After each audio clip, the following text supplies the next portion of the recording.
L'essentiel pour être bien dans son travail, pour le vivre de la façon la plus épanouissante possible, c'est de lui donner du sens.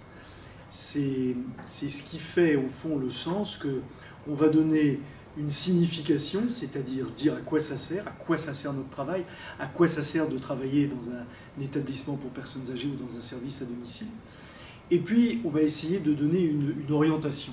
Où vont les établissements, où vont les services à domicile, et plus concrètement, où va Madame X, qu'est-ce qu'elle va devenir, qu'est-ce qui fait qu'elle est heureuse, comment on va mieux l'écouter, comment on va mieux s'imprégner de ce qui est important pour elle pour faire notre travail. Et c'est ça qui est tout à fait fondamental. Donner du sens, c'est ce qui va permettre de sortir des contraintes dans lesquelles on est, non pas parce qu'on va régler les contraintes économiques. Moi, je suis économiste de formation. L'économie, c'est tout à fait important, parce que c'est ce qui permet de réguler les flots d'argent entre les hommes et les femmes, et quelque part, d'ailleurs inconsciemment, certainement les flots d'énergie.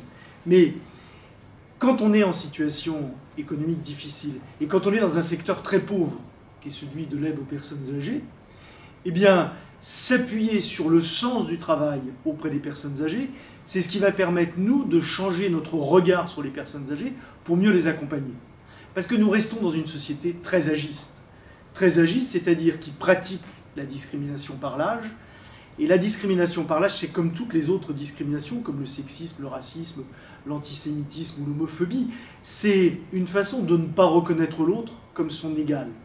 Dans la devise de la République française, il y a la fraternité. La fraternité, c'est ça. C'est la fraternité de reconnaître l'autre comme semblable à nous, et donc avec autant de difficultés, de dépendance que nous en avons, nous, mais aussi autant de possibilités d'autonomie, de développement, de résilience, de joie et de bonheur que nous en avons, nous.